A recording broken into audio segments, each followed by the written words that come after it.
J'aimerais partager avec vous la parole de Dieu aujourd'hui et dès le moment où j'arrive ici, j'essaie de comprendre dans mon esprit pourquoi Dieu veut que j'aborde ce sujet. Mais depuis qu'on a commencé, dès la première minute, je ne fais qu'avoir plus de conviction. Si je devais être 100% convaincu, je pense que là, je suis passé à 1000% convaincu que c'est de ça qu'on devrait parler. Parce que je me questionnais bien sur le fait qu'à un moment comme celui-ci, à une saison comme celle-ci dans votre église, je ne connais pas très bien la saison, mais je vois le mot gloire revenir plusieurs fois. Je me demandais pourquoi, où est-ce que je devais placer ce que je dois vous dire aujourd'hui. Je disais, Seigneur, est-ce que ce ne sont pas les genres d'enseignements qu'on donne à la veille de quelque chose, à la veille ou pendant la période où on est en train de passer à ça? Mais là, tout de suite, le Seigneur m'a dit la phrase, c'est pour la victoire que j'ai demandé que tu enseignes ça. Et donc, j'aimerais, même si le nom apparaîtra pour dire combat, sachez que je ne vous apprends pas le combat, je vous apprends la victoire. On va passer un petit moment pour parler un peu de la spiritualité du combat, ou je devrais dire de la spiritualité de notre victoire. La vie chrétienne, lorsqu'on utilise le mot combat spirituel, ça sort beaucoup de théories. Ça commence du réel jusqu'à un combat spirituel hollywoodien où les gens possédés montent sur des murs, ils tournent la tête à 360 degrés et la chair ne se coupe pas. Ouais, ils tournent la tête. On raconte même que la jeune fille qui avait fait le film Exorciste, elle a malheureusement dû se casser le dos, comme ça elle a dû rester pendant longtemps sans tourner parce que pour qu'elle fasse ces mouvements forts qu'elle faisait, on devait bloquer une partie de son corps en dessous du lit pour qu'elle bouge pour de vrai. Et à force de jouer au possédé, on dirait que le diable en a profité. Malheureusement, elle a vraiment dû se tordre le dos pendant un long moment. Aujourd'hui, quand on dit spiritualité ou combat spirituel ou la guerre spirituelle, il plaît au diable d'en faire une blague et d'en faire une réalité, comme j'allais dire, fantastique qui n'existe pas. Il est mieux pour Satan d'avoir l'impression de ne pas exister, comme ça il va bien. La base de l'ennemi, c'est qu'il est sournois, rusé. Le diable aime être à un endroit sans qu'on l'appelle Satan. Quand personne l'appelle par son vrai nom, il va bien. D'ailleurs, dans tous les cas, le mot Satan n'est pas un nom propre, c'est une façon de composer un nom. En fait, le mot Satan dans la Bible apparaît chaque fois avec un article. C'est vrai que nous, en français, on ne le voit pas, mais on devrait chaque fois les traduire le Satan. Et ce n'est pas vraiment une façon pour Dieu de nommer cette créature, mais de nommer ce qu'elle est devenue. Vous connaissez son nom, Lucifer, mais après, il est devenu le Satan, c'est-à-dire l'opposant, l'adversaire. Et Jésus-Christ, dans la parole, nous montre chaque fois qu'on a cette guerre, ce combat spirituel qui est tout autour de nous. Mais aussi, lorsqu'on se met à parler du combat spirituel, deux fois, ça éveille dans certaines assemblées beaucoup plus de peur que de confiance. Quand on commence à dire combat spirituel, les gens se disent, ils n'arrivent même plus à dormir. Ils commencent à croire qu'on est en train de leur apprendre à se protéger par leurs prières. Vous ne vous protégerez pas par vos prières. Pour être capable d'être autant protégé, il vous faut quelqu'un qui ne sommeille ni ne dort. Et il sait vous préserver même quand vous n'avez dit aucune prière. Alors, des fois, quand on parle de ça, ça donne une si grande conscience de l'adversité que les chrétiens perdent foi sur leur autorité. Ils ne sont plus confiants que celui qui est en eux est plus puissant que celui qui est dans le monde. Alors, éluder le sujet aussi, c'est dire qu'on ne doit pas en parler. Allez, j'aimerais déjà vous prévenir, peut-être que quelque part, je dirais quelque chose, vous direz qu'est-ce qu'il a dit. J'ai déjà attrapé un peu de québécois. Donc, si je sors une expression, vous dites, c'est dans quelle langue il parle. Sachez que même moi-même, je ne sais plus dans quelle langue je parle vraiment. Alors, des fois, on veut laisser passer. On se dit, ça ne nous concerne pas, on a la victoire en Jésus-Christ, gloire à Dieu. Eh bien, on tombe dans le premier piège, celui de croire que l'ennemi n'existe pas. L'ennemi existe. Il faut juste se rassurer qu'il a sa place. En dessous, là où il a été écrasé. Alors, Les choses doivent juste être dans leur bon contexte. Et vous savez, Jésus-Christ, en nous amenant en lui, en parlant même à Nicodème, il lui a dit, il faut que tu naisses de nouveau. Et Nicodème, là, dans Jean chapitre 3, vous n'en faites pas, je vais vous lire 2 bons passages, un dans Éphésiens, un autre dans Nombre. Nicodème lui dit, mais c'est quoi cette affaire de naître de nouveau? Il dit, bah, toi qui es docteur de la loi, tu ne connais pas ces choses. Vous savez, Jésus, il était incroyable. Il parle à un docteur de la loi, et puis il dit, mais ah tiens, Nicodème, vraiment toi, tu ne connais pas ça? Il faut beaucoup d'humilité pour parler avec Jésus. Il dit, ah mais Nicodème, je pensais que toi, normalement, tu n'es pas censé savoir des choses comme ça. Et Nicodème lui pose la question du genre, est-ce qu'il faut qu'on rentre dans le sein de nos mères? Nicodème, il est prêt à rentrer dans le sein de sa mère. Vous imaginez, il s'est dit, tout ce que, à la possibilité qui me reste, c'est celle-là. Mais Jésus lui dit, il fallait naître de nouveau. Ça voulait dire naître de nouveau et naître d'esprit. Quelquefois, nous oublions que nous sommes nés d'esprit. Nous pensons que nous sommes nés d'une nouvelle moralité. Jésus-Christ n'est pas un chef spirituel qui dirige une religion qui doit exprimer une moralité sociale. Non. Jésus n'est pas venu nous aligner dans l'ordre social, que nous ayons un degré de moralité élevé. Non. La morale de l'homme est déjà perdue. L'homme lui-même ne sait plus qu'est-ce qui est moral. Il avait dit ça que c'était moral hier, aujourd'hui il a changé. Il a voté une loi pour que le mal d'hier devienne bien. On ne peut plus faire confiance à ça. Jésus est venu nous faire naître de nouveau et nous faire naître d'esprit. Est-ce que vous savez ce que ça signifie naître d'esprit?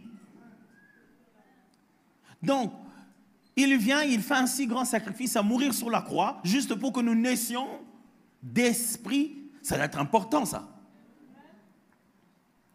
Jésus-Christ est venu nous placer dans un contexte d'une spiritualité très, très élevée. Encore là, quand on utilise le mot spiritualité, il y en a dans tout genre. Ça fait peur aux autres, les autres te trouvent un peu louche quand tu dis spiritualité. C'est pas moi, c'est dans les dictionnaires, c'est juste pour dire tout ce qui est litré à ce qui est spirituel. Si vous trouvez un autre mot plus clair, je vais bien l'utiliser. Mais jusqu'ici, utilisons spiritualité. OK? Mais donc, ce que je veux faire ce matin avec vous, c'est vous donner conscience de la réalité du combat spirituel, de ce qui se passe autour de nous, de comment ça fonctionne, pour que vous sachiez collaborer avec l'Esprit de Dieu lorsqu'il faut aller arracher chacune de vos victoires. Pour que désormais, dans votre vie spirituelle, vous deveniez si sensible à certaines choses. Quand on dit spiritualité, vie spirituelle, ne mystifiez pas la chose. Ne mystifiez pas la chose. Vous avez juste besoin d'être ce que vous êtes, travailler au même endroit où vous travaillez. Je ne vous demande pas de jeûner 40 jours, je ne vous demande pas d'aller sur une montagne. Je veux juste que vous puissiez savoir que ce monde dans lequel nous sommes n'est pas que ce que l'on voit. Dans Hébreux chapitre 11, la Bible est très claire, que c'est par la foi que nous reconnaissons que ce qui est visible vient de l'invisible. De sorte que ce que nous touchons, nous vivons aujourd'hui, vient de l'immatériel. À la base, vous devez être capable de croire et d'accepter que le spirituel, quoique invisible, n'est pas immatériel. J'essaie de placer des bases et on va lire et puis ça va aller très vite, vous allez voir, et puis la minute question sera tous au concert. Alors,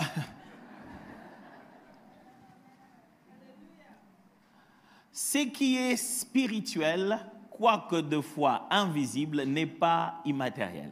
Qu'est-ce que j'essaie de dire? Lorsqu'on dit esprit et spirituel, on a tendance à croire invisible, qui fait froid au dos, ça passe et on sent que les cheveux séissent. Encore, il faudra encore les avoir. D'abord, les cheveux, si on n'en a pas, on ne sent rien alors. Non, c'est pas ça du tout.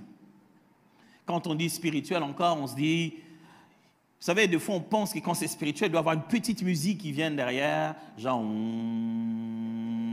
Vous savez, cette musique-là. Alors, quand on dit spirituel, ça doit être louche et bizarre. On nous a donné tellement des modèles exagérés à travers des arts dramatiques qu'on a même tordu nos croyances. Ce n'est pas ça. Spirituel veut simplement dire la source substantielle de l'existence. Dieu est esprit. Ça signifie que tout ce qui existe, existe par l'élément qui fait exister tout ce qu'il y a. Ok, là, mais je vais clarifier ça. Ça veut dire ceci. Ça veut dire ceci. Le point de départ de tout ce qui existe, c'est qui maintient. Allez, d'abord, c'est quoi exister? Est-ce que c'est parce que vous voyez que ça existe? Est-ce qu'un iPhone existe? Qu'est-ce que vous en pensez? Est-ce qu'un iPhone existe? Vous êtes sûr que si je demande ça à quelqu'un en 1860 et je veux le voir, retour vers le futur. Je n'ai jamais compris cette histoire de retour vers le futur, on vit dans le passé, mais je rentre derrière et je veux le voir. Je lui demande, un iPhone existe-t-il? Il me dira quoi? Il me dira non. Est-ce que l'existence, c'est ce qui vous voyez maintenant? C'est ça tout ce qui existe? Selon la Bible, l'existence n'est pas fait que du visible. Il est aussi fait de l'invisible. Il existe des choses qu'il y a encore que dans la tête de ceux qui vont l'inventer. Ces choses existent, elles sont là. Dieu considère ces choses existantes parce que pour lui, il n'y a ni futur ni passé. Pour lui, tout est. Rien ne sera. Je vous ai perdu? Non. Ça va, super. À partir de ce moment, Dieu se fait matérialiser certaines choses et il ne fait pas matérialiser d'autres. Certains, ce monde que nous vivons physiquement, ce n'est pas le contraire du spirituel, c'est l'extension du spirituel. Dieu a étendu le spirituel dans un autre monde où il voulait que son image parfaite, appelée l'homme, puisse régner comme lui. Donc il a fait l'homme et il dit, bon, je veux que tu aies tout ce que j'ai. Mais il faut que je te fasse ton coin à toi où tu vas dominer comme Dieu. Alors il a fait une extension du spirituel qu'on appelle le matériel. Et qu'est-ce qu'il a fait? Tout ce qui a été fait par elle. Rien de ce qui a été fait n'a été fait sans elle. On parle de qui? On parle de la parole. Ça veut dire ceci. La terre sur laquelle vous marchez, la poussière que vous pouvez toucher, ne vient pas du matériel. Ce n'est pas le matériel qui a créé le matériel. C'est le spirituel qui a créé le matériel. Ça signifie ceci, l'esprit a la capacité d'affecter le physique. Toujours avec moi? Très, très important, très, très important. Et quand je dis l'esprit, je ne dis pas que Dieu. Je dis que la réalité spirituelle peut toucher la réalité physique. C'est pourquoi on parle de quelqu'un qui est dérangé par des esprits mauvais, mais qui produit en lui une maladie. Quelque chose que vous pouvez donner diagnostic, mais la source de ça est spirituelle. Ok, bougeons un peu. Allons dans un autre domaine. Aujourd'hui, on va voir le médecin, il nous écoute, il nous entend, il comprend ce qu'on veut dire, et puis il bouge la tête, et puis voilà, il dit, ok, super, je vais t'envoyer faire 2 ou 3 examens, et puis tu vas faire des examens, et il va écrire une ordonnance, et tu vas boire, et tu es super guéri. Tu vas bien. Mais à la base, il va t'envoyer prendre un médicament qui est le résultat justement d'un condensé, d'une compression de certains éléments et du molécule active principale qu'il y a à l'intérieur, qui va combattre ce qui est à l'intérieur de toi ou simplement renforcer tes anticorps pour que toi-même tu te guérisses. C'est une longue histoire. Mais ces molécules actives, ces choses qui vont amener guérison dans ton corps, sont soit dans les végétaux, soit dans les animaux, ou soit alors dans des synthèses. On a trouvé ça, soit, c'est à cause des choses comme ça que ma mère pense que je suis médecin, et docteur pour moi, ça veut dire que je suis médecin. Et quand je vais à la maison, on me dit, mais justement, docteur, que tu es là, je ne me sens pas très bien. Je dis, maman, je ne suis pas docteur de ça. Elles sont sympas, nos mamans, elles sont vraiment incroyables. À la base, ils n'ont pas créé ce qu'ils ont trouvé dans l'arbre. Rien de ce qu'ils ont trouvé dans les animaux. Ils l'ont trouvé. Et ça vient de la parole. Voyez comment nous faisons foi. Nous croyons que la parole peut avoir créé une substance que nous pouvons prendre une fois que nous avons chauffé à une certaine température, extrait à une certaine quantité, contrôlé, on peut boire. Si bien qu'aujourd'hui, si tu prends un médicament, vous savez, on a ce réflexe-là, je te donne un médicament, tu vas, tu te dis, j'ai pris le médicament, je vais un peu me reposer, ça va agir. Mais si je t'appelle et je te dis, je vais t'administrer directement la parole qui a créé la substance qui a été synthétisée. Et je vais te l'administrer directement. Tu perds foi. Tu ne crois plus. Parce que tu as besoin de la substance. Tu ne crois plus. Mais à la base, ce qui a créé la substance, c'est le spirituel qui a matérialisé ça. Si bien que c'est encore le spirituel, une œuvre d'esprit que l'être humain a fait scientifiquement pour combiner. Ce que tu vas boire là est la combinaison de la parole de Dieu, de l'esprit de Dieu, de l'intelligence humaine. Mais la substance est devenue ta foi. Nous avons renversé la façon de voir la spiritualité chrétienne. Nous croyons d'abord au matériel avant de croire au spirituel. On veut d'abord voir pour croire. C'est l'inverse. C'est ce que l'on croit que l'on voit. C'est ce que l'on croit qui se manifeste. Donc, dans les quelques minutes qui me restent, je vais peut-être vous embrouiller. Si je ne l'ai pas déjà fait entre-temps. Je vais peut-être vous étirer. Je vais peut-être vous allez peut-être me contredire pendant que je parlerai. On dit, moi je ne suis pas vraiment très d'accord. Mais après, quand vous rentrez à la maison et que vous avez mangé, pensez-y encore. Parce que ce que je vous dis, je ne l'ai pas inventé. Éphésiens chapitre 6, versets 12 à 13. Je vais lire la version seconde.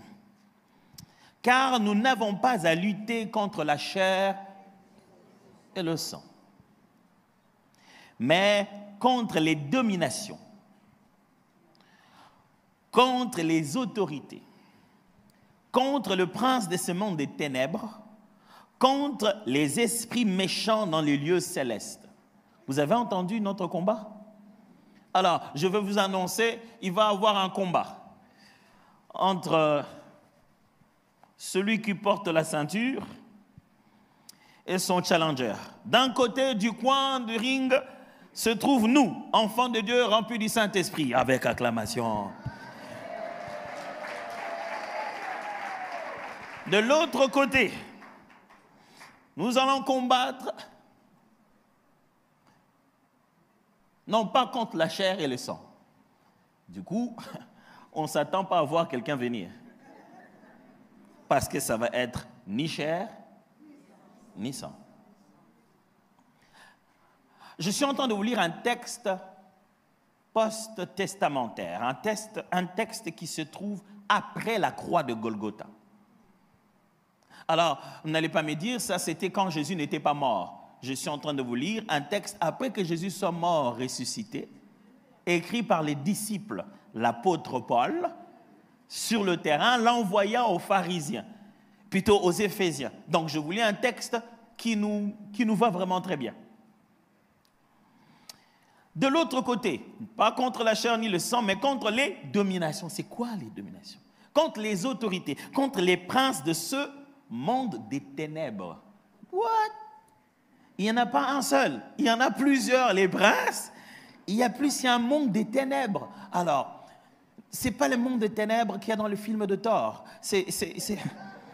Pourquoi j'ai dit ça? Parce qu'après, les termes s'empruntent et ça s'utilise là-dehors. Et quand on lit la Bible, on commence à lire la Bible après avoir regardé la télé, au lieu de regarder la télé après avoir lu la Bible. Et ça nous embrouille dans le texte. 13.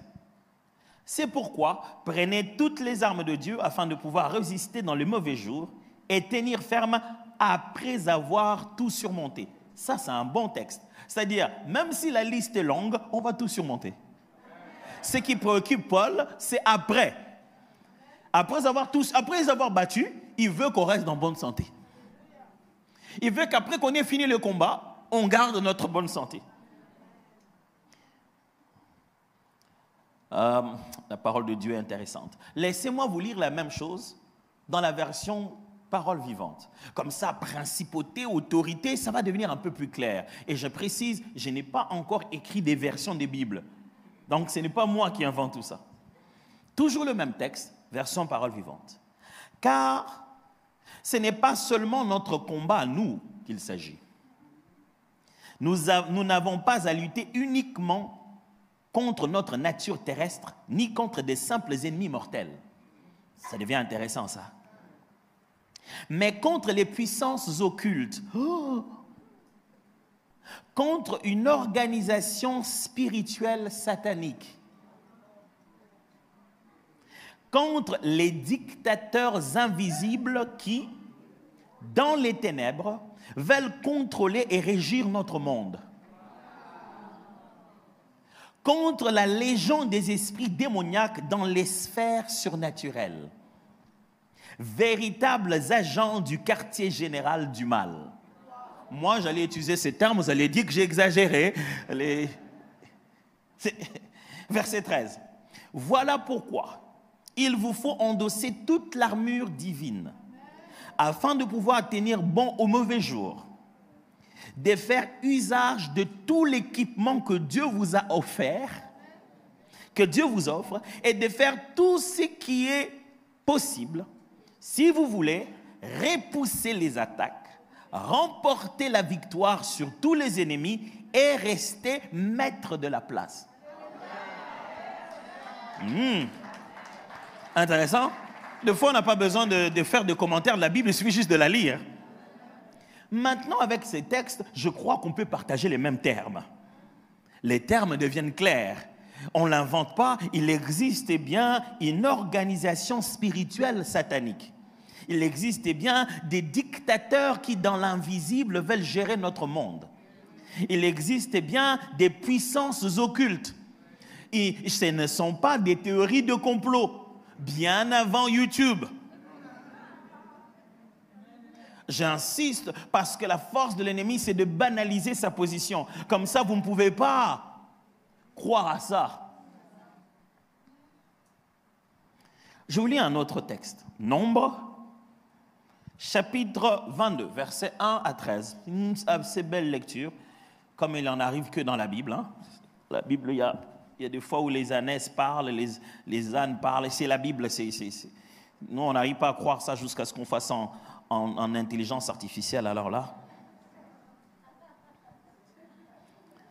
22. 1. Les enfants d'Israël partirent et campèrent dans les plaines des Moab, au-delà du Jourdain, vis-à-vis de Jéricho. Balak, fils de Tsippor, vit tout ce qu'Israël avait fait aux Amoréens. Moab fut très effrayé en face d'un peuple aussi nombreux. Il fut saisi de terreur en face des enfants d'Israël. Vous voyez dans quoi nous sommes? On est dans une histoire de guerre. Les peuples d'Israël n'ont encore rien fait aux Moabites. Ils sont juste là, en train de camper. Le roi est mal à l'aise. Il dit, ces gens, ils viennent de battre les Amoréens. Et ils sont trop nombreux. Et il est mal à l'aise. Moab dit aux anciens des Madians, cette multitude va dévorer tout ce qui nous entoure. Israël n'attaque personne, ils sont juste là, mais c'est l'ennemi qui a peur. Comme le bœuf broute la verdure des champs, Balak, fils de Tsippor, était alors roi de Moab. Le roi, il s'est dit, ces gens sont trop nombreux, ils vont nous brouter comme la vache broute l'herbe, quoi. Imaginez à quel point ils ont peur. Imaginez à quel point l'adversaire a peur. On n'a même pas engagé de bataille. 5. Il envoya des messagers auprès de Balaam, fils de Béor, à Pétor sur le fleuve, dans le pays des fils de son peuple, afin de l'appeler et de lui dire. Il a envoyé le message. Le roi Balak a envoyé le message à un certain voyant Balaam. Et voici ce qu'il envoie. Voici un peuple est sorti d'Égypte. Ils couvrent la surface de la terre et ils habitent vis-à-vis de moi. Viens, je te prie, maudis-moi ce peuple, car il est plus puissant que moi. Quelle stratégie de combat, ça? Donc, le roi, les généraux, les officiers de combat, les départements d'intelligence et des renseignements, ils ont mélangé CIA, FBI, toute abréviation que vous voulez. Ils se mettent ensemble et disent, notre solution, il faut qu'un gars puisse les maudire. Ce n'est pas parce qu'il manquait des armes. Ils ont dit, ils sont si nombreux que le seul moyen d'avoir avantage sur leur nombre, ce n'est pas de les tuer progressivement. Il va substituer la faiblesse du nombre par une autorité spirituelle. Il dit, on est peu nombreux, pour gagner les plus nombreux, il faut que nous puissions les baisser spirituellement. Ils seront toujours 1000, mais 1000 maudits ne vaut que 100.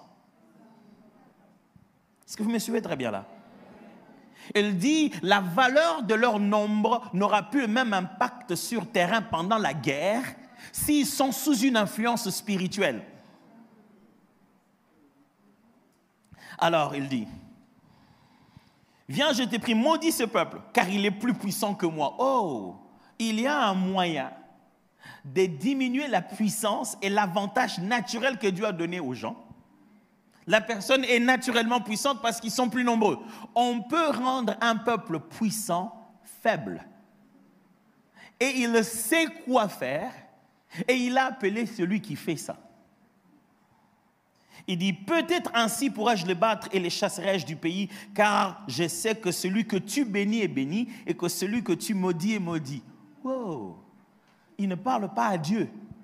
Il parle à un homme appelé Balaam et il sait que cet homme a un pouvoir selon lequel c'est lui qu'il maudit et maudit, c'est lui qu'il bénit et bénit, et c'est un roi qui va laisser l'avenir de la nation entre les mains d'un individu qui a le pouvoir de bénir ou de maudire. Tiens, un pouvoir que nous avons reçu, hein, que ce que nous lierons sur la terre sera lié au ciel. Les anciens de Moab et les anciens de Madian partirent, ayant avec eux des présents pour le devin. Ah, ils ont emmené des offrandes. Ils arrivèrent auprès de Balaam et lui rapportèrent les paroles de Balak. Balaam leur dit, passez ici la nuit et je vous donnerai réponse, d'après ce que l'Éternel me dira. Et les chefs de Moab restèrent chez Balaam. Dieu vint à Balaam et dit, qui sont ces hommes que tu as chez toi? Vous savez, Dieu, il est des fois très théâtral. Hein? Dieu vient la nuit, il parle à Balaam. Il dit, c'est qui dort chez toi ici aujourd'hui à la maison? Comme s'il ne sait pas.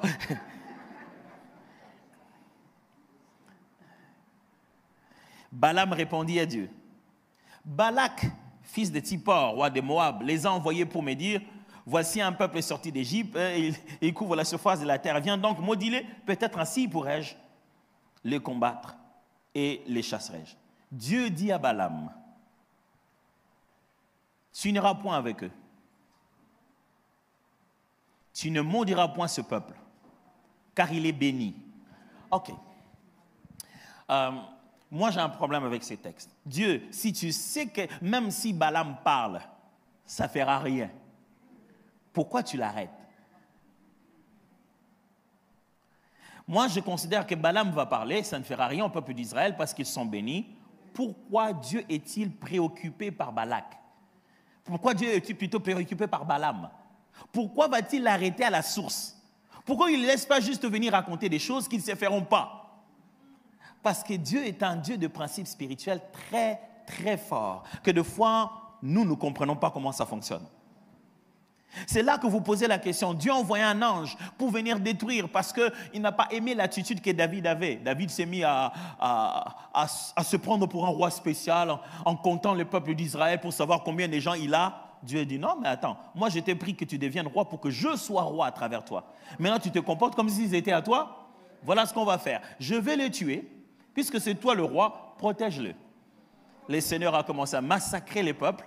David a commencé à demander pardon, Dieu. Et Dieu lui a envoyé un prophète. Le prophète est venu, il a dit, voilà ce qu'il faut faire. C'est lui qui est en train de tuer est un ange que Dieu a envoyé pour détruire. Et Dieu dit, pour qu'on l'arrête, il faut qu'on aille au champ, l'aire de Ornan, un monsieur qui s'appelait Ornan. Là-bas, on va offrir une offrande et ça va arrêter l'ange. Encore là, j'ai la même préoccupation qu'ici. Dieu, c'est toi qui l'as envoyé. Tu ne sais pas rappeler tes troupes? Pourquoi tu ne rappelles pas d'idée? Hey, reviens, c'est bon. Pourquoi c'est maintenant la terre qui doit l'arrêter en connaissant comment fonctionne le principe spirituel? Il a envoyé une information de base. Il a dit, dis-lui de faire une offrande à l'heure d'Ornan et ça va arrêter l'ange. Un peu comme celui qu'on ne pouvait arrêter que par les sangs placés sur le linteau. David arrive et il veut donner l'offrande. Il dit à Ornan, on doit faire une offrande ici, c'est vraiment important, l'avenir de la nation en dépend. Ornan dit, mais tu es roi, mon roi, vas-y, prends gratuitement, fais ce que tu veux. Et David dit, non, je ne peux pas donner à Dieu ce qui ne m'a pas coûté. Il a compris comment fonctionnait la règle. Vous ne venez pas faire un sacrifice avec une gratuité. Comme quoi, je suis en train de vous expliquer qu'il existe certains principes spirituels qui ne fonctionnent pas avec Dieu, qui fonctionnent avec nous. Dieu nous l'a donné de le faire fonctionner sur la terre. C'est nous qui en sommes acteurs à l'intérieur. Alors Dieu dit, j'ai donné à ce jeune homme-là, Balaam, le pouvoir de maudire et de bénir. Maintenant, on est allé le voir, il l'a.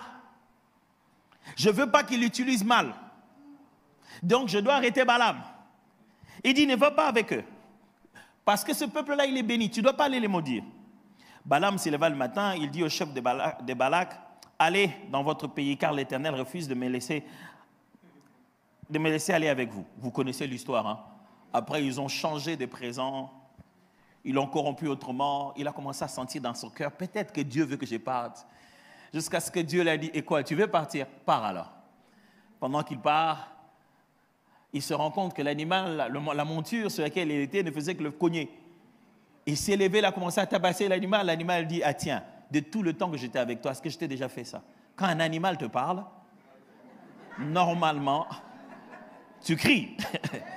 Mais Balaam, il est à l'aise. Il dit, mais si j'avais une épée, j'allais te tuer. L'animal lui dit, mais écoute, maître, je ne t'ai jamais fait ça. Parce que je vois des choses que tu ne vois pas.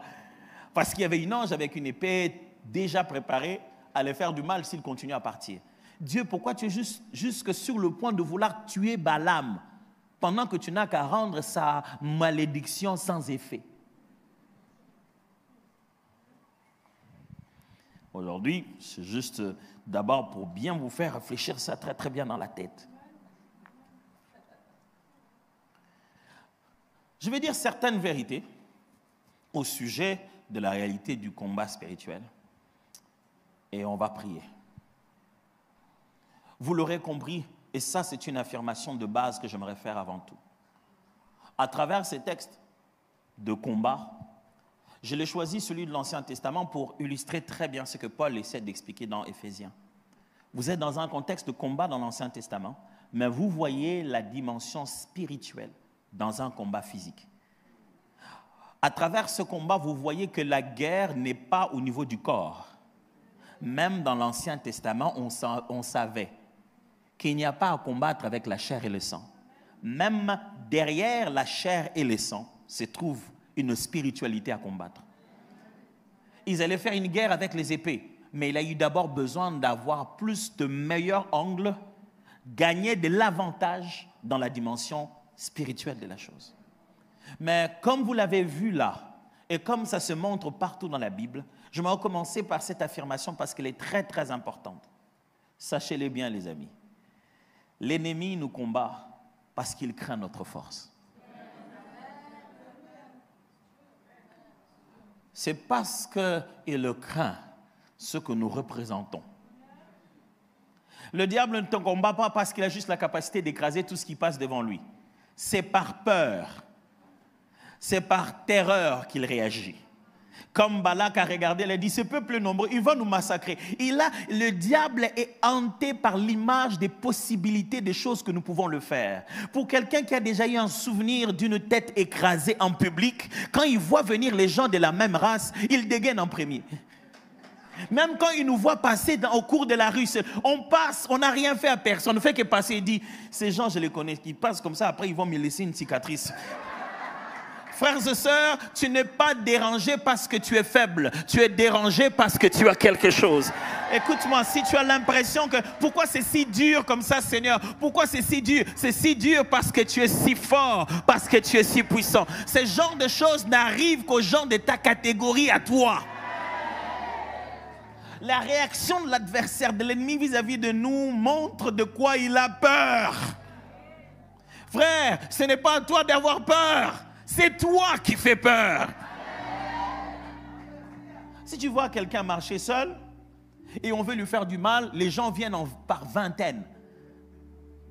Franchement, entre nous, tu te dis, mais c'est injuste. Mais vous ne pouvez pas venir si nombreux. C'est là qu'ils vont vous dire, ah, mais vous ne savez pas ce gars de quoi il est capable. Hein? Vous ne savez pas de quoi il est capable. Moi, des fois, je regarde comme ça dans des films. Je fais un gars normal, taille normale.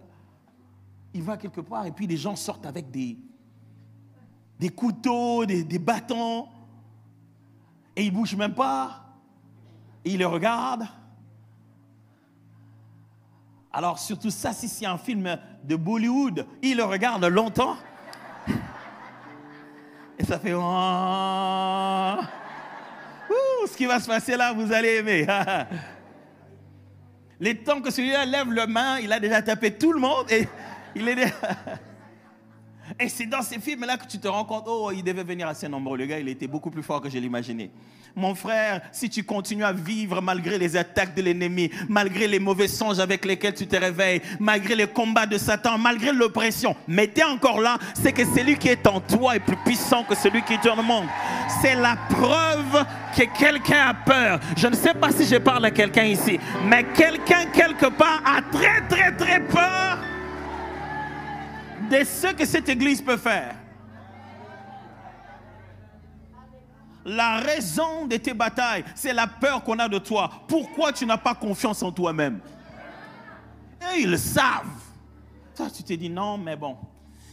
Pourquoi le diable va combattre quelqu'un comme moi? S'il combat les pasteurs, je comprends, et ils chassent des démons, ils font des délivrances. Ce sont ces esprits-là qui reviennent vers eux. Non, mes amis, ne réfléchissez jamais comme ça. Arrêtez de réfléchir comme ça. Oh non, puisque les pasteurs, ils chassent des démons, alors les esprits-là viennent les combattre. Je ne sais pas d'où est-ce que vous tirez ça. Donc, je suis engagé par un Dieu qui me donne le pouvoir de terrasser l'adversaire, mais ne donne pas la capacité de me protéger par une riposte. Ça, c'est un mauvais contrat. Tu me donnes le moyen d'aller exploser et tu ne garantis pas ma famille. La bombe que j'ai explosée chez l'adversaire ne marche pas quand je suis chez moi. Donc, tu me donnes la capacité d'attaquer l'adversaire et non pas la corde des anges pour prendre soin des miens. Ça, ce n'est pas biblique. Non, que le diable arrête de vous faire croire que non, les démons que nous chassons reviennent chez nous pour faire quoi que ce soit. Ils ne reviennent pas. Ils ne reviennent pas. Ils savent comment ils vont souffrir. Quand ils reviennent... Je vous assure, nous sommes surprotégés. Je ne sais pas de quoi vous parlez. Mais moi, je ne vais pas me pavaner dans le monde à me battre contre des esprits en me disant que mes enfants là-bas sont en danger. Ils sont en danger de quoi? De quoi? Il ne sommeille ni ne dort celui qui garde Israël. Vous pensez que là où moi je le suis parce que je suis qui? Frères et sœurs, ce n'est pas parce que vous êtes celui qui prie le plus longtemps que le diable va... Vous savez, il y a des gens qui disent, je ne dérange pas Satan, il ne me dérange pas. Mauvaise nouvelle. Non, il y a des gens qui disent, moi je ne prie pas beaucoup, je ne vois pas ce que le diable va faire avec ma vie. Mauvaise nouvelle. En fait, le diable n'a pas d'autre travail. Il est à temps plein à être Satan. Donc tout ce qu'il sait faire... Donc il n'y a pas un moment où le diable dit, je fais autre chose, je ne te dérange pas. Non, quand il se réveille le matin, il est déjà diable. Donc, il n'y a rien que tu fasses toi pour l'énerver, plus. Et comme ça, il s'est dit, lui, il prie beaucoup, je vais l'attaquer. C'est ça son truc, lui. C'est ça son truc. Et le diable ne se fatigue pas. Jésus regarde et dit, celle-ci est une fille d'Abraham que le diable a attachée pendant autant d'années. 23 ans, 32 ans. Jésus rencontrait des gens avec ces cas comme ça. Et le diable ne se fatigue pas et dit, bon, ça fait quand même 12 ans que je suis dans sa vie, je vais aller voir ailleurs. Non! Il peut passer toute ta vie avec toi, en train de te rendre la vie difficile. Mais Jésus est venu mourant à la croix pour nous donner le pouvoir de pouvoir nous débarrasser une bonne fois pour toutes d'une chose pareille. Ça ne demande pas que tu sois intercesseur à l'église. À tous ceux qui l'ont reçu, à ceux qui croient en son nom, il leur a donné ce pouvoir-là, le pouvoir de devenir enfant de Dieu. Ça ne demande pas à ce que tu sois converti il y a 10 ans. Le moment où tu dis oui à Jésus, il t'enrôle dans l'armée la plus puissante. La puissance n'est pas dans ton ancienneté, elle est dans le pouvoir du nom de Jésus de Nazareth.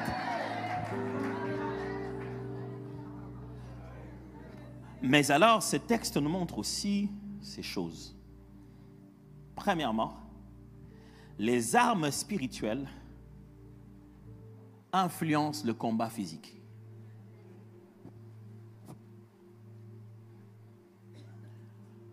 Les armes spirituelles influencent même le combat physique. C'est ce que ce texte nous montre.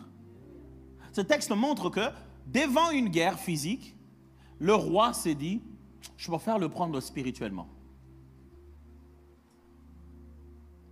Sachez-les, mes frères, que jusqu'à aujourd'hui, il y a des gens qui sont conscients de la spiritualité.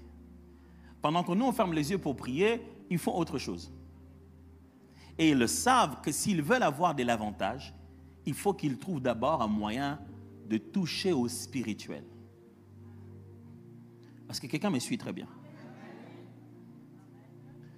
Des fois, quand on parle de spiritualité, surtout ici, chez nous, ici, des fois, on a l'impression que c'est une réalité de l'animisme africain. Tu vois, en Afrique, on croit aux esprits. Mes amis, là, on n'est pas en Afrique. Et quand Paul parle aux Éphésiens, vous avez vu Éphèse, ce n'est pas très loin de chez vous ici, ce n'est pas quelque part là. On n'est pas en Afrique. Ça, c'est important de savoir.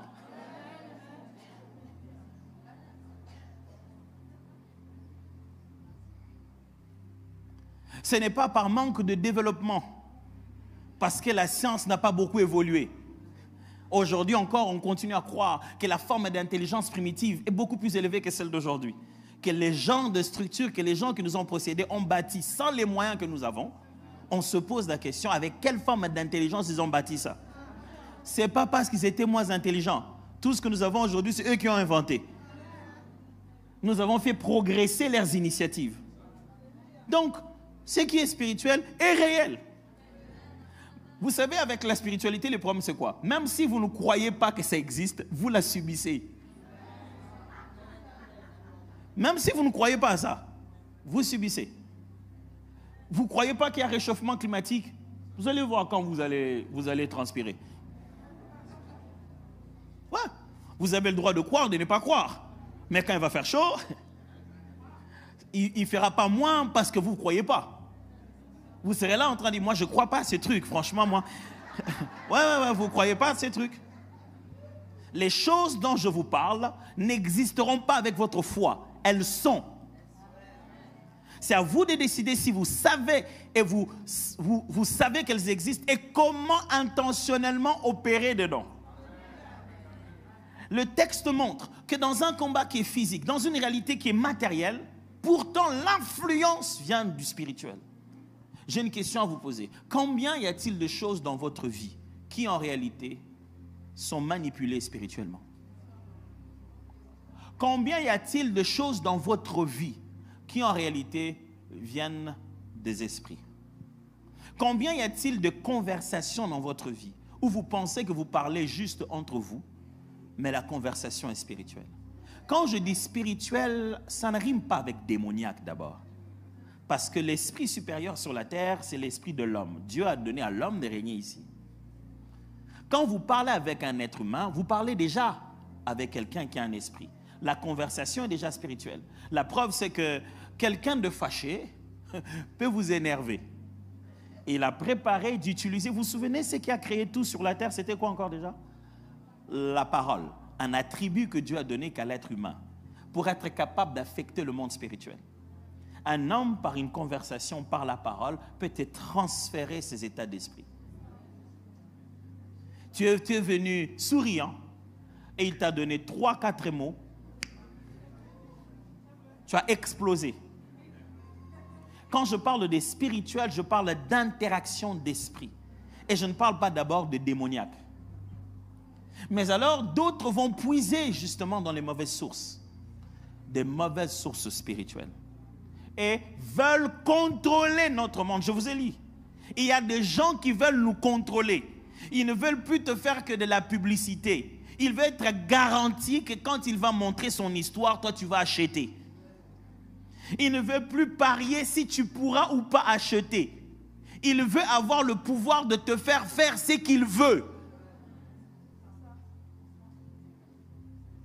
Et pour ça, il va voir l'ennemi. Il dit, comment je peux faire pour leur faire vendre ce que je veux, faire passer tout ce que je veux, leur faire comprendre tout ce que je veux. D'autres vont voir le diable, il dit, Satan, comment je peux faire pour devenir riche? Ce qui m'a toujours étonné, c'est le fait que les gens vont chercher de l'argent mystique entre les mains des féticheurs qui sont pauvres. Non, à la base, c'est quoi? Ils leur donnent l'argent pour qu'ils leur donnent le pouvoir d'avoir de l'argent. Un jour, un féticheur était tellement fâché qu'il est allé voir le monsieur, il a dit, puisque tu n'as pas fini de me donner mon argent, tu verras, tu deviendras muet. Je dis, mais c'était quoi le deal? Il a dit, non, il était venu chez moi pour me demander de lui faire des fétiches pour qu'il puisse avoir beaucoup d'argent. Je dis, mais... Et maintenant, toi, tu le suis pourquoi? Non, parce qu'il n'a pas tout payé. C'est toi qui l'as rendu capable d'avoir de l'argent, oui. Mais pourquoi tu ne puisses pas dans tes formules? Parce qu'il sait que c'est destructeur. Mes amis, derrière un enfant ado qui ne sait plus sortir de sa chambre, on peut finir cette guerre chacun dans sa chambre. Lui dans la sienne, se bourrant, remplissant de musique forte, sous l'influence de ceux qui essaient de dominer ce monde. Moi, à mes genoux, parlant au Dieu qui parle à tout esprit. Sans frapper à cette porte, je peux frapper à son cœur. Ce que j'essaie de vous expliquer, c'est que ça ne se passe pas dans le physique. Ça se passe dans le spirituel. Comment ça se passe dans le spirituel? Voici rapidement comment ça se passe. 1. Il y a 2 adversaires. Pourquoi il ne fait que dire de 1? Il ne dit jamais de 2. Comme ça, vous avez l'impression que ça n'avance pas. Non. Il y a 2 adversaires. Si ça s'appelle un combat spirituel, c'est qu'il y a 2 opposants. N'est-ce pas? Il y a 2 adversaires. Nous, au fond, nous ne sommes pas d'adversaires. Nous ne sommes pas adversaires à qui que ce soit. Mais c'est les gens qui sont adversaires à nous. Souvenez-vous, nous, on ne veut pas de combat, c'est eux qui ont peur.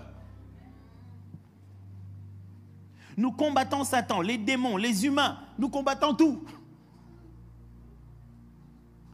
Pas parce que nous, on veut aller chercher des problèmes, mais parce qu'eux, ils ne sont pas à l'aise de nous voir comme ça. Frère, j'aimerais le répéter. Nous ne sommes pas dans un combat spirituel parce qu'on a cherché des problèmes aux gens. Ne pense pas que moins tu en cherches, moins tu en auras.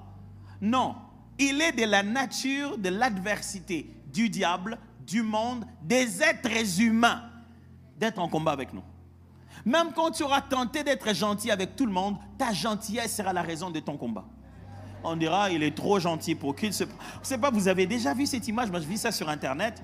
Il y a une image d'un couple qui était dans 4-5 positions différentes, mais les gens n'étaient jamais contents. Je ne sais pas si vous avez vu ça. C'était un couple avec, je pense une âne. Hein, et quand il marchait, et l'animal était là, et les gens se plaignaient, ils disent vraiment, quel gâchis. Ils pouvaient monter dessus pour aller plus vite. Après, la femme s'est mise dessus et l'homme était en bas. Et donc, la femme était dessus sur l'animal. On a dit, quelle femme, elle domine son mari. Elle est sur l'année et le mari. Et puis, le mari est descendu. La femme est descendue. Le mari était déçu. Il a dit, quel macho. Sa femme souffre sur le soleil.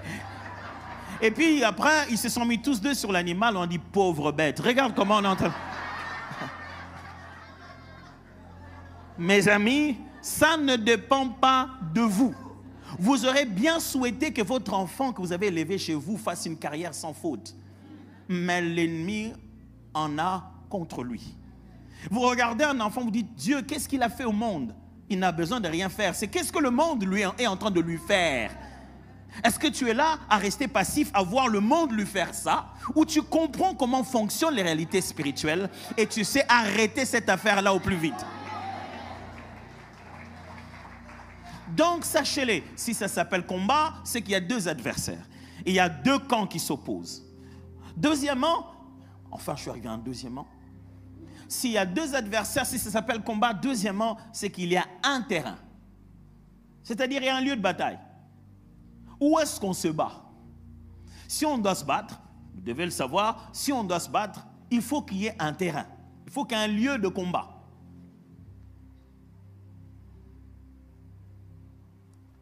Et le terrain de ce qu'on appelle le combat spirituel, là où ça nous trompe, c'est parce que quand on dit combat spirituel, nous on pense combat à yeux fermés. Combat aux yeux fermés. Combat spirituel veut dire on se bat en fermant les yeux. Je vous assure, Satan ne ferme pas les yeux quand on se bat avec lui. La spiritualité, ce n'est pas quand vous fermez les yeux. Quel est le terrain où se passe le combat spirituel? Je propose de comprendre que le combat spirituel est à la fois 1. Invisible, 2. Psychosocial, 3. Mental, 4. Relationnel, 5. Au niveau des pensées et 6. Dans les échanges de paroles. Je n'ai pas le temps d'aller en détail dans chacune de ces choses. Mais ce qu'on appelle un combat spirituel, c'est certainement invisible, on ne le voit pas. Mais c'est aussi psychosocial. C'est au niveau de ton état mental, de ton état psychologique et des relations qu'on a avec les êtres humains. Quand le diable te combat, ça ne veut pas dire qu'il va nécessairement parler dans ta tête. Quand le diable, l'ennemi est en train de se battre contre toi, pourquoi il veut te mettre dans un mauvais mood? Pourquoi le diable veut t'énerver? Pourquoi il veut t'attrister? Parce que cet état émotionnel va influencer ton état spirituel. Nous pensons que quand nous nous battons avec le diable, il va nous envoyer des flèches à minuit. Non, non, au quotidien, il va pouvoir te prendre tout ce qui constitue ta protection. Il va t'arracher la paix, détruire ta joie. Il sait que ce sont ce genre de choses qui te mettent au-dessus de tout combat. Alors, quand quelqu'un essaie de t'arracher ta joie, vois au-delà de ça. Jésus était capable de regarder son disciple Pierre, le regarder très bien et dit, arrière de moi Satan. J'imagine pasteur Dorothée vous dire ça. Non seulement que vous quittez l'église, vous ouvrez une chaîne YouTube. Hein? Les comportements des pasteurs à Paris. Et bizarrement, vous allez avoir des followers. Les gens vont s'abonner. Les gens veulent entendre des commérages. Mais Pierre, mes amis, celui sur qui Jésus a dit, ce n'est ni la chair ni le sang, c'est mon Père qui a révélé ces choses. Pierre, Jésus l'entend, il dit, là je t'entends Pierre, je ne t'entends pas. Plus tu me parles, plus j'entends Satan. Si Pierre... Et alors ton collègue de bureau? Dans ce monde au quotidien, il arrive des interactions spirituelles que nous sommes à l'aise à appeler psychologiques, mentales, que nous sommes à l'aise à appeler des pensées, que nous sommes à l'aise à appeler des paroles. Mais ce sont des interactions spirituelles fortes. Je ne sais pas pourquoi, on est à l'aise de croire que voilà, on l'a certainement ensorcelé. Vous savez qu'est-ce qu'on fait? Qu'est-ce que c'est qu'ensorceler? Ensorceler, c'est faire une incantation où on prononce des paroles sur quelqu'un. Des paroles, mes amis. Des paroles. On a pris un objet, on a placé sur cet objet-là un élément de ton ADN, un élément qui est touché à toi plus proche, et à partir de ce moment, on conditionne cet objet, ça devient toi, et on commence à dire des paroles. Des paroles. Mes amis, même eux, dans l'autre camp, ils utilisent que des paroles. Vous voulez utiliser quoi?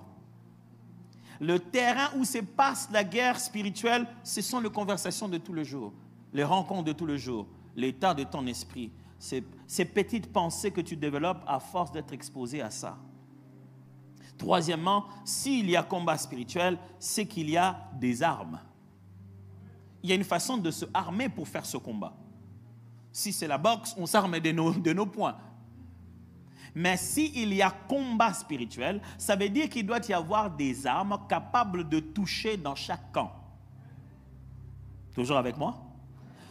Alors, je vais vous donner une très belle illustration.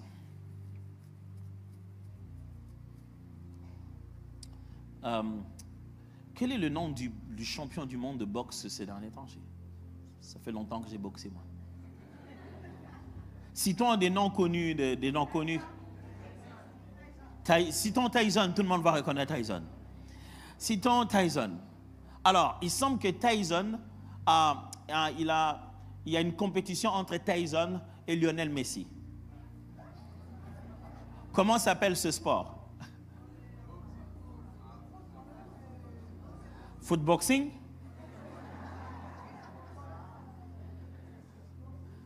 Vous voyez ce qui se passe dans votre tête? Ça veut dire que vous avez deux personnes de deux disciplines différentes.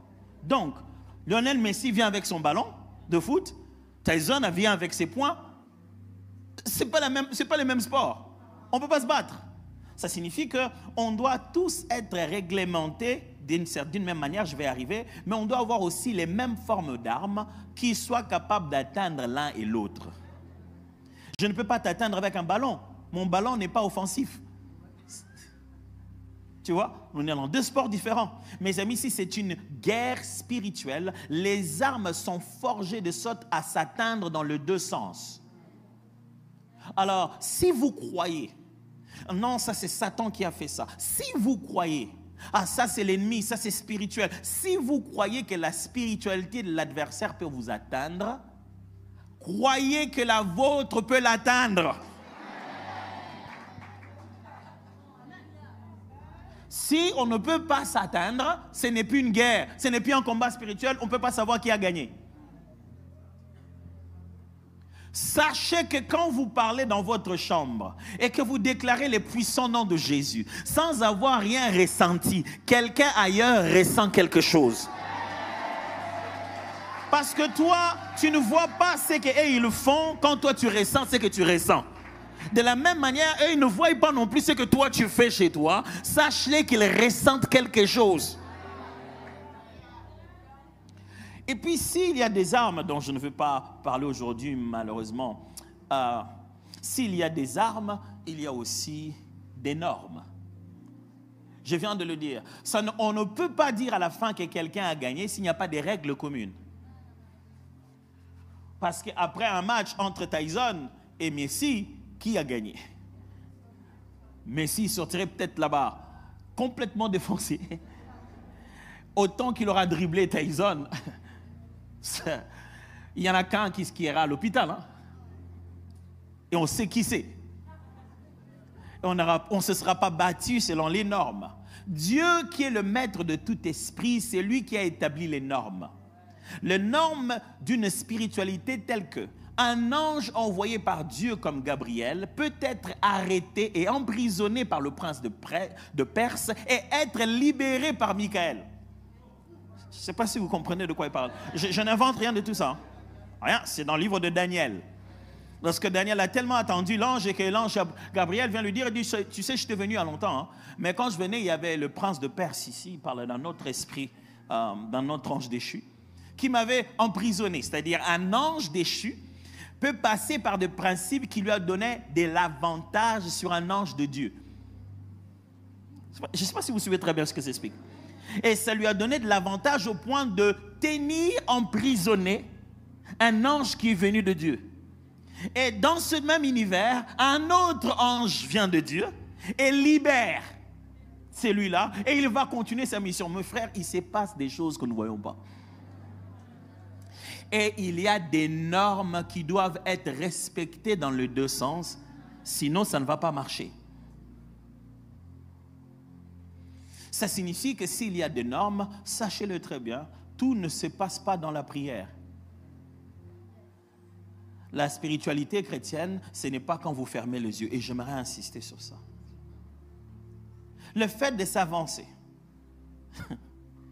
de prendre un pain complètement sec et juste une petite portion seulement, ça peut sembler symboliquement intéressant.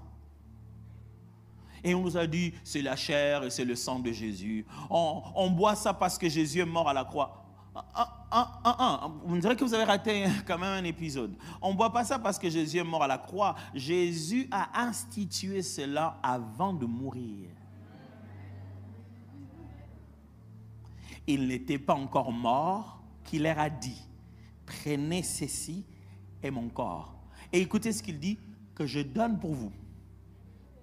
Mon sang, il n'est pas encore mort. Jésus aura institué la Sainte Seine après sa mort. Je comprendrai qu'il a symbolisé son sang.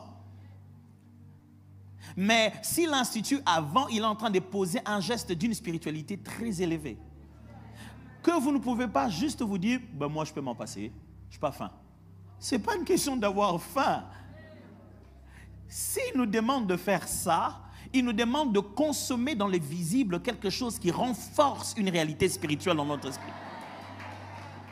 Ce que tu obtiens par la Sainte Seine, tu l'obtiens nullement d'une autre manière.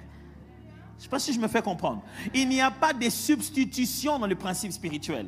Ce qui marche par la prière, marche par la prière. Ce qui marche par l'offrande, marche par l'offrande.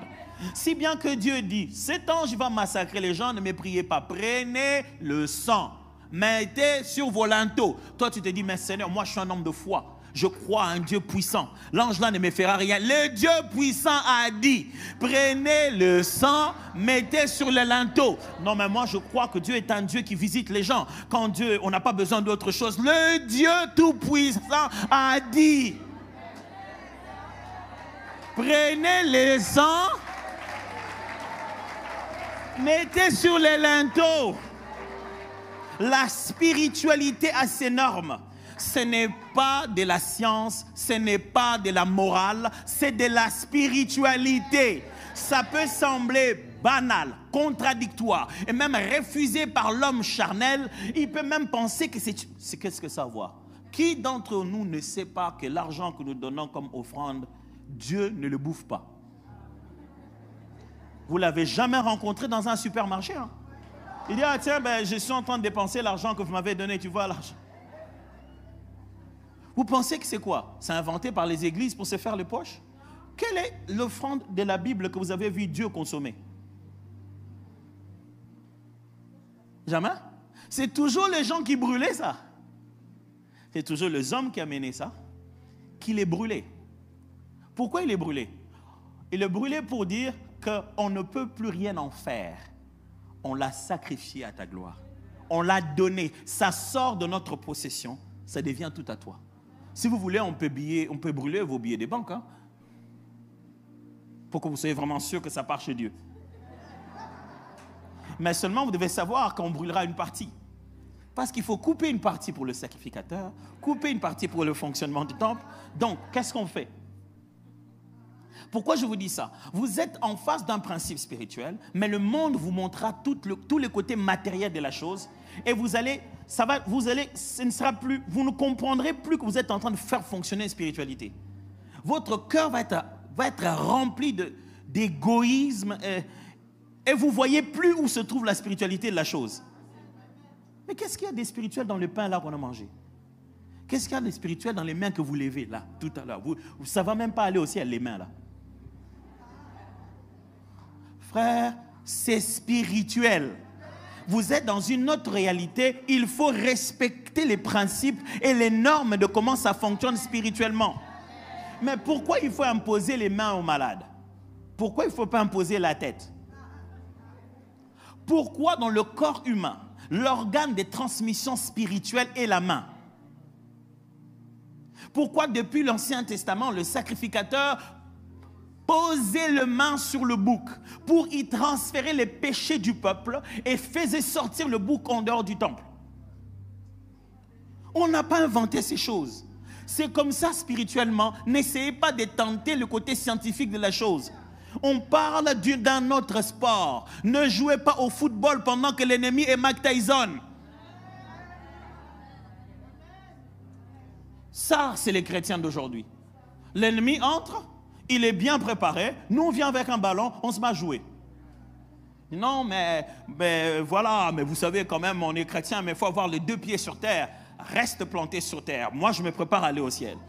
Je comprends que ces choses qu'on voit sur terre fonctionnent avec une certaine forme de spiritualité. Et vous savez, ceux qui fonctionnent avec cette spiritualité donnent de meilleurs noms, d'autres beaux noms que vous aimez.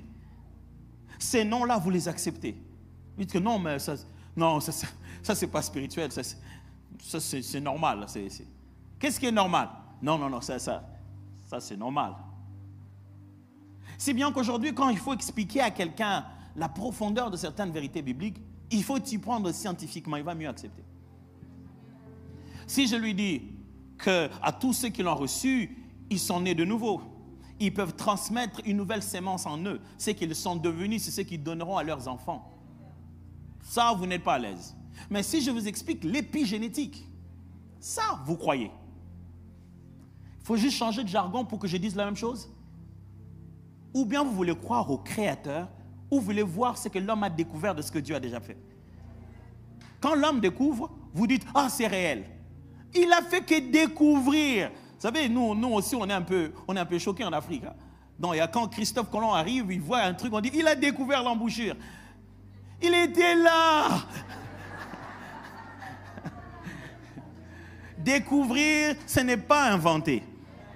Maintenant, nous avons placé toute notre foi dans ceux qui découvrent ce que le Créateur a fait.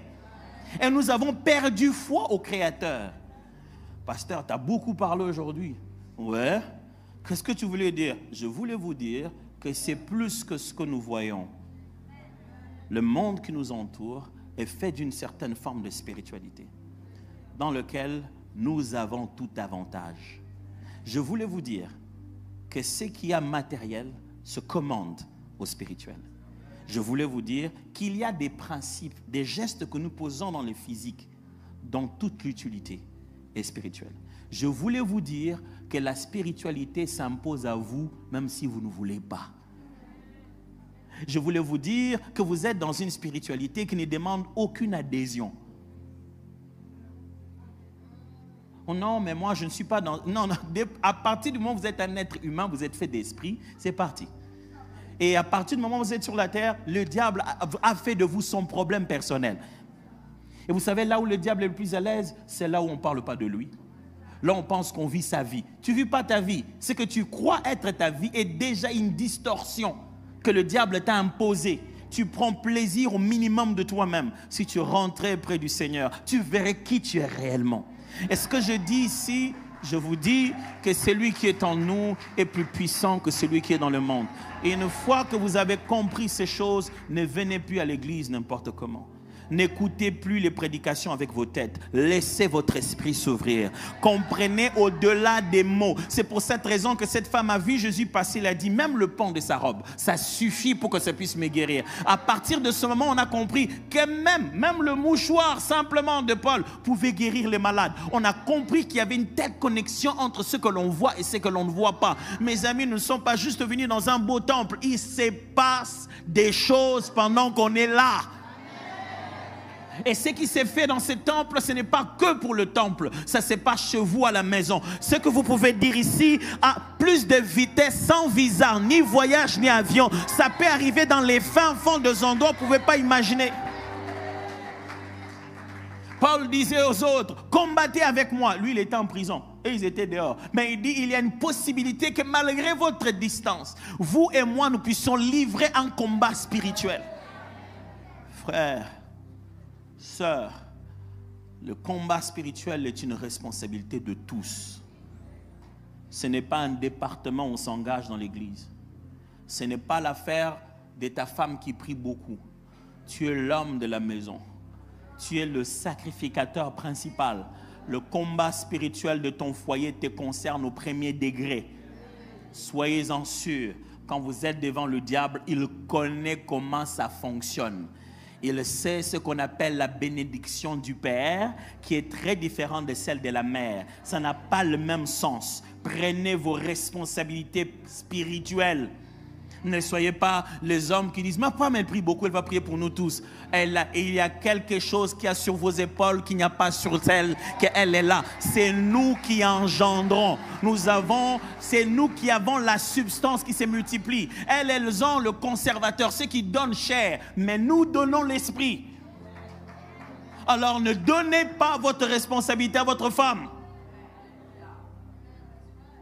C'est votre responsabilité de faire mettre vos enfants à genoux avant qu'ils commencent les examens, de mettre vos mains sur leurs épaules et de prier au nom de Jésus pour qu'au-delà des papiers, des feuilles, des collègues à côté de ce qu'il a étudié, il a un esprit supérieur comme celui de Daniel. Ça, c'est votre responsabilité à vous. Ne les envoyez pas chez leur maman. Les sacrificateurs, c'est vous, papa.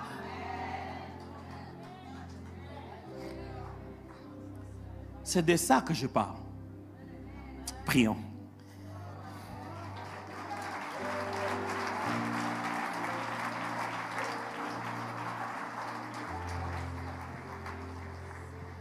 J'aimerais que nous puissions tous ensemble juste prier et dire à Dieu, Dieu, je veux mieux comprendre ces choses. Je veux tellement les comprendre et savoir comment on fonctionne dedans. Je ne veux plus subir, je vais agir. Je ne veux plus que ça me tombe dessus. Je vais collaborer avec toi, savoir comment tu me guides dans la chose. Est-ce qu'on peut se mettre à prier pendant un moment? Prions. Lèvons-nous, prions.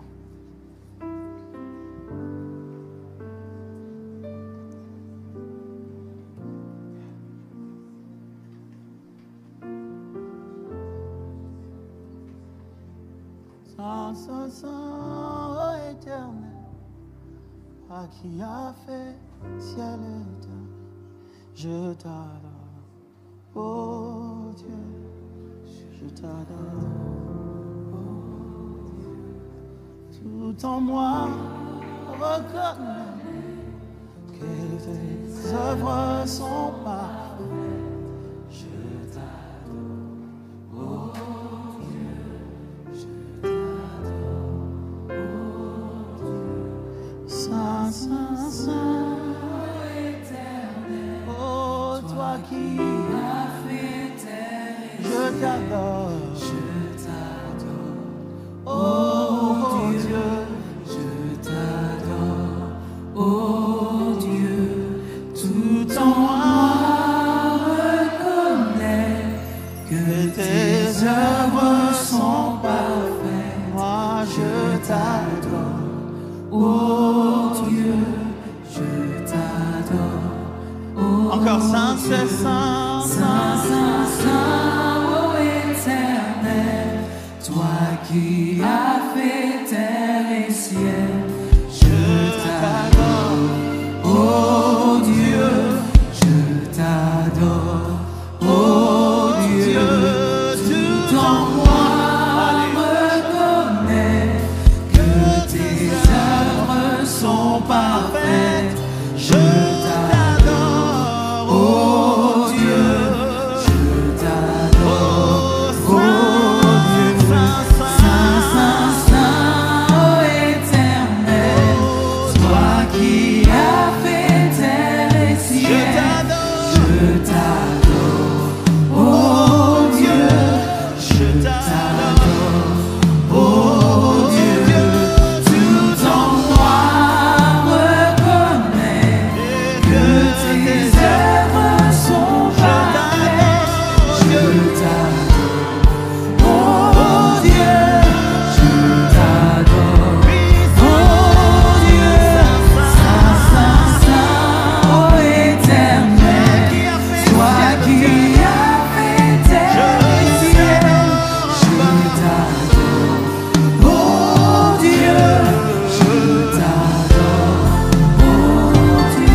Je m'en priais ce matin pour que quelqu'un se réveille dans sa vie spirituelle.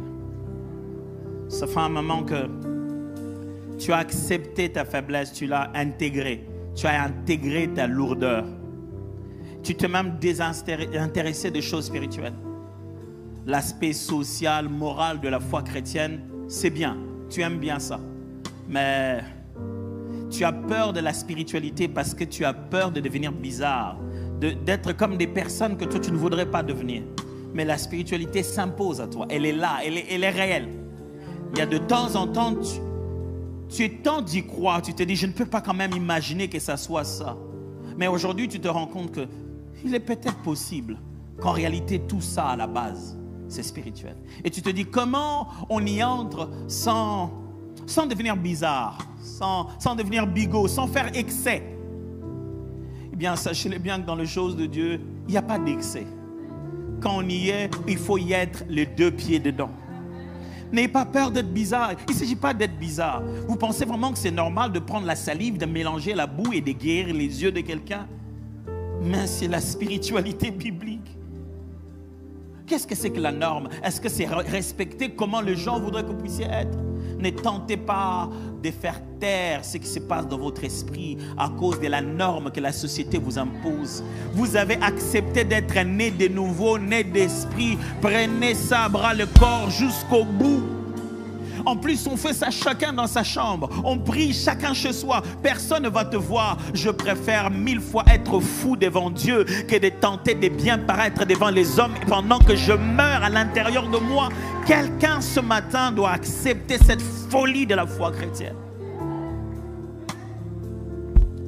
Et je prie ce matin au nom de Jésus qu'il y ait un réveil dans ton esprit, dans tes entrailles, dans ton homme intérieur. Là où tu dormais, j'ordonne à Lazare, sors! Que ce matin, il y ait une résurrection dans ton homme intérieur. Il y ait une résurrection dans ta responsabilité de père, de mère, de fils, de fille, d'époux, d'épouse, d'enfant. Qu'il y ait un réveil dans ton homme intérieur.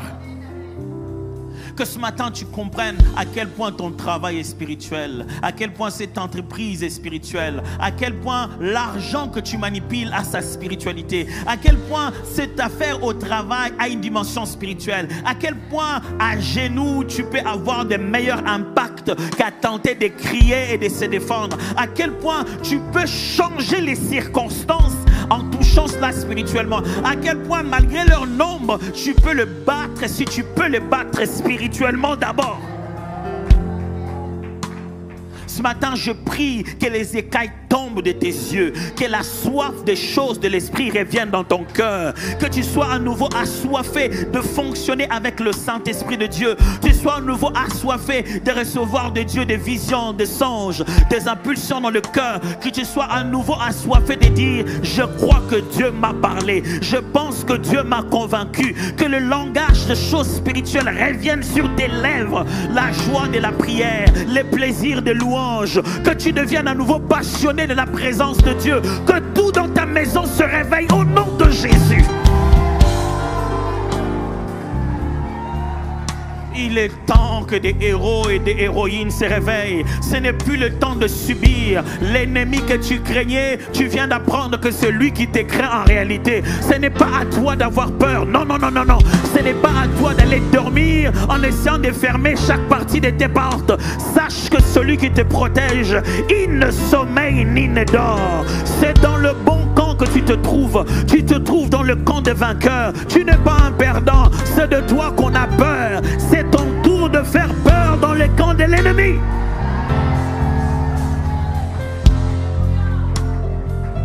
Ce matin, je prie que tu changes de langage, même dans les conversations avec les amis, les messages que tu leur envoies. Arrête de parler comme un perdant, arrête de leur parler de tes échecs. Parle-leur de la croix, parle-leur de ce que tu attends, parle-leur de ce qui est ton acquis. Ça a déjà été à toi depuis la mort de Golgotha. Ce matin, je déclare, le langage a changé. Même sur cette maladie que tu sens dans ton corps, le langage a changé.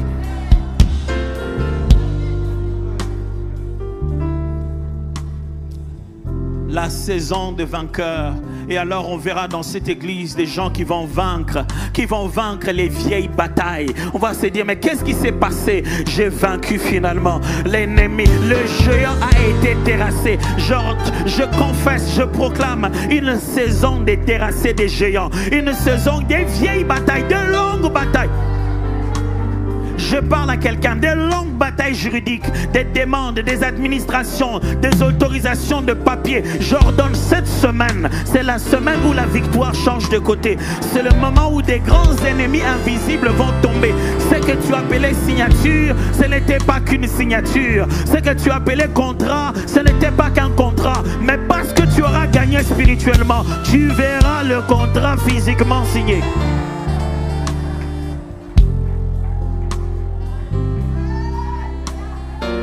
Maintenant, on sait où il faut bouger. Hein? On sait maintenant à qui il faut parler. On sait où il faut ordonner. Ce n'est pas de longues discussions à tenir. On ne veut pas perdre des énergies à discuter. On ira toucher ça spirituellement et tout va bouger physiquement.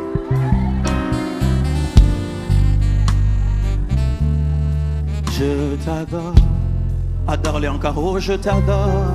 Je t'adore. Oh, Dieu. Je t'adore. Chantons Saint, Saint, Saint, Saint, Saint, ô Éternel, toi qui as fait terre et ciel, je t'adore, ô Dieu, je t'adore, ô Dieu, tout en moi reconnaît que tes œuvres sont parfaites.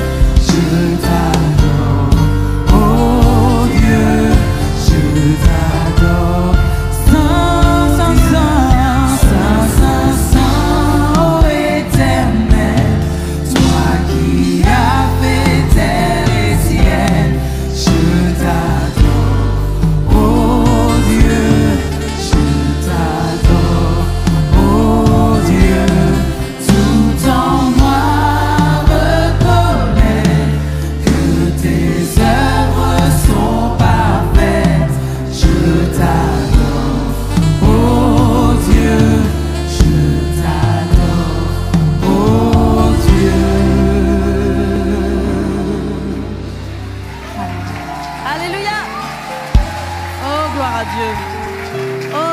Père, nous voulons te dire merci.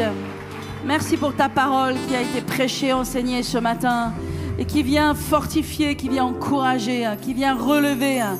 Alléluia. Merci Seigneur pour ta parole qui est la vérité. Alléluia. Merci Seigneur. Nous prenons ce trésor de la parole qui a été enseigné. Nous partons comme David est parti devant Goliath, sans peur, sans crainte, mais en sachant qui il était. Et il lui a coupé la tête. Et Seigneur, merci parce que les géants tombent dans le nom de Jésus et les combats vont être menés, les combats vont être gagnés et ils sont déjà gagnés en Jésus-Christ, mais ils doivent aussi être menés et c'est chacun pour notre part qui doit mener ces combats et les gagner parce qu'ils sont déjà gagnés en Jésus-Christ. C'est déjà fait. Alléluia. Oh, merci Seigneur. Merci Père éternel. Amen, amen, amen, amen. Un tonnerre d'applaudissements pour la parole, pour le docteur Atoms. Amen. Et pour notre Seigneur Jésus. Merci Seigneur. Asseyez-vous. Asseyez-vous. Alléluia. Gloire à Jésus. Mes amis, il n'y a rien à rajouter, il n'y a rien à enlever, il n'y a rien à rajouter. Tout est 100% la parole de Dieu. Tout est 100% ce que vous avez besoin d'entendre. Je ne peux que vous encourager, mes amis, à venir prier le vendredi soir. Vous savez, nous sommes dans une génération où, dans de nombreuses églises, il n'y a même plus de réunions de prière, où les gens ne savent même plus prier, parce qu'ils ne viennent même pas à l'église prier. Mais je vous le dis, mes amis, il y a des territoires que vous abandonnez, il y a des choses que vous laissez filer. Alors, il y a eu le Covid, mais le Covid est loin derrière. Mais qu'est-ce qu'a laissé le Covid? Parfois, a laissé des faiblesses, a laissé des portes ouvertes, a laissé d'autres priorités. La prière est importante dans l'Église et le peuple de Dieu doit venir s'assembler et prier parce qu'il y a des combats, comme il a été parlé, il y a des combats. sur lequel on doit prier ensemble, amen, et sur lequel vous avez besoin de prier. Et beaucoup d'entre vous, certains d'entre vous, vous avez besoin même d'apprendre à prier, et peut-être même certains de réapprendre à prier. Juste pour information, la prière dans cette église se passe tous les vendredis soirs, à partir de 20h. Et chaque personne y est vivement conviée dans le nom de Jésus. Et je vais vous dire une chose, Dieu agit de façon surnaturelle chaque vendredi. Alléluia. Peuple de Dieu, priez dans vos maisons, priez à l'église, soyez des hommes et des femmes de foi sur la parole de Dieu. Alléluia. Gloire à Dieu. Un grand merci pour cet encouragement immense, immense ce matin. Je sais que tout le monde a été immensément béni et certains d'entre vous, vraiment, vous aviez besoin de cette parole. Alléluia. C'est vraiment de la vitamine, c'est de la dynamite pour vous. Mais il ne faut pas juste l'écouter, il faut après la mettre en pratique. Et c'est même ça qui est le plus fun, en fait, c'est de le mettre en pratique. Je vous encourage de réécouter ce message. Vous savez, tous nos messages sont sur la chaîne YouTube Paris Centre Chrétien. Peut-être vous êtes ici, vous n'êtes même pas abonné à la chaîne YouTube. Vous voulez réécouter le message, retournez sur la chaîne, abonnez-vous. Et tous nos bien-aimés en ligne aussi, c'est tellement important. Amen. Maintenant, je veux que tout le monde ferme ses yeux. Nous allons faire possiblement la chose la plus importante ce matin. Tourner nos cœurs vers Jésus. Si tu es ici dans cet endroit, tu as entendu parler de Jésus et peut-être tu connais Jésus et peut-être tu as une culture chrétienne. Mais si tu devais mourir demain, même si papa est chrétien, maman est chrétien, toi tu sais que ta vie elle n'est pas en Christ. Toi tu sais que tu n'as pas véritablement donné ta vie à Jésus. Tu n'as pas véritablement donné ton cœur à Jésus. Et que si tu meurs finalement ce soir ou demain, tu n'es pas sûr d'être pardonné de tes péchés. Tu n'es pas sûr que Jésus, il est ton Seigneur. Il est ton maître, il est ton Dieu. Peut-être il est loin de toi, peut-être tu t'es éloigné de lui, peut-être tu n'as pas vraiment donné ton cœur, mais aujourd'hui tu peux le faire. Alors je vais te faire répéter une prière. Tu vas la répéter par la foi, que tu sois en ligne ou ici présent. Simplement dis, Seigneur Jésus, je viens à toi. De tout mon cœur ce matin, je te prie de entrer dans ma vie et de devenir mon Dieu, mon Sauveur et mon Seigneur. Je te donne mon cœur maintenant et avec mon cœur ma vie. Je te donne l'autorisation, Seigneur, de me changer. Viens en moi avec ta lumière et ton amour. Pardonne mes péchés, tout ce qui me sépare de toi. Pardonne-moi et fais de moi maintenant ton enfant. Au nom puissant de Jésus, je prie. Amen. Alors que tous les yeux sont fermés, toutes les personnes qui viennent de prier cette simple prière, mais vous l'avez prié sincèrement ce matin, s'il vous plaît, levez votre main là où vous êtes, bien haut. Alléluia. Maintenant même, levez bien haut votre main. Faites-moi un signe. Alléluia. Toutes les personnes qui viennent de prier, je vois vos mains. Alléluia. N'ayez pas peur. Levez vos mains. Levez vos mains. Alléluia. Que Dieu vous bénisse. Allez, ne soyez pas timide. Levez votre main dans le nom de Jésus. Si vous dites, j'ai prié cette simple prière sincèrement de tout mon cœur, levez bien votre main. Oh, alléluia. Gloire à Jésus. Et vous qui avez levé la main, je vais vous demander de vous lever à votre place. Levez-vous, s'il vous plaît, et venez sur le devant. Je veux prier pour vous. Nous voulons prier pour vous. Nous voulons vous offrir une Bible. Nous voulons vous remettre des choses qui sont importantes. Alléluia. Venez, mes amis, venez, approchez-vous. Venez à Jésus. Si vous êtes venu avec quelqu'un peut-être qui vous a amené, eh ben, n'hésitez pas, amen, d'accompagner cette personne. Et alors que les personnes s'avancent, moi je parle à ceux qui sont en ligne et je dis, vous avez prié cette prière, que Dieu vous bénisse. Envoyez-nous le mot sauvé sur le numéro WhatsApp qui s'affiche. On serait heureux de vous bénir avec une Bible, avec un livre qui parle des réalités du ciel mais aussi de l'enfer. Et puis surtout, prier pour vous. Est-ce qu'on peut applaudir ces personnes? Alléluia. Gloire à Jésus. Maintenant, mes amis, je vais vous demander de faire une chose. Je vais vous demander de vous tourner à votre droite, à votre gauche. Demandez à la personne qui est à côté de vous, est-ce que tu viens de prier cette prière sincèrement? Parfois, ça demande un petit peu de temps pour que les gens arrivent. Alléluia. Demande. Allez-y. Tout le monde le fait. Tout le monde. Je vais entendre du bruit, là. Allez-y. Fafa, allez, tout le monde. Oui. Tout le monde le fait. Demande à ton voisin. Alléluia. Et si la personne dit, eh ben, je viens de prier cette prière pour la première fois, amenez-la sur le devant. Alléluia. Si cette personne dit qu'elle n'était pas sûre d'être sauvée il y a quelques instants, amenez cette personne sur le devant. Que personne ne se prive de la grâce de Dieu, n'est-ce pas? Merci, Père. Je vais prier pour vous, les amis. Alléluia. Gloire à Dieu. C'est un jour nouveau. C'est un grand jour dans votre vie. Amen. Dieu change votre histoire. Et c'est un nouveau départ maintenant. Et vous ne serez plus jamais les mêmes. Mais j'aimerais vous encourager, les amis. Regardez-moi. Si vous recevez tout ce que vous avez reçu ce matin, amen, et que vous rentrez à la maison, mais que vous ne retournez pas à la source, que vous ne retournez pas à l'église pour entendre à nouveau la parole, pour recevoir la présence de Dieu, pour que Dieu puisse ajouter. Vous, tout seul à la maison, ce n'est pas suffisant. Vous avez besoin de venir à l'église. Les enfants de Dieu ont besoin de venir à l'église. Amen. Parce que ce que Dieu vient de déposer, c'est une petite semence en vous. Amen. Mais tout ça a besoin de grandir. Vous devez comprendre le royaume de Dieu. Alléluia. Et c'est comme ça que Dieu va changer votre vie, votre cœur et vos circonstances. Alors que tout le monde étende ses mains vers ces merveilleuses personnes. Seigneur Père, je remets ces vies précieuses entre tes mains. Seigneur, je déclare que c'est un nouveau départ dans leur vie. Je les bénis dans le nom de Jésus. Je déclare que la bonne vie du Seigneur est sur vous, la bonne main de Dieu. Alléluia. Que vous êtes sauvés, vous êtes un enfant de Dieu. Alléluia. Le feu de Dieu, la puissance du Saint-Esprit vient sur vous. Et vous ne serez plus jamais les mêmes. Au nom de Jésus. Amen, amen, amen. On est ensemble? On est ensemble? Alléluia. Regardez, tournez-vous, il y a une merveilleuse personne qui vous sourit. Vous allez dire bonjour à cette personne. Échangez vos prénoms, mes amis. Et puis, vous allez partir ensemble. Juste à côté, on va vous remettre un évangile, on va vous remettre différentes choses. Et vous allez revenir dans 5 minutes. Soyez bénis. À tout de suite. Let's go. Let's go. Amen, amen, amen, amen.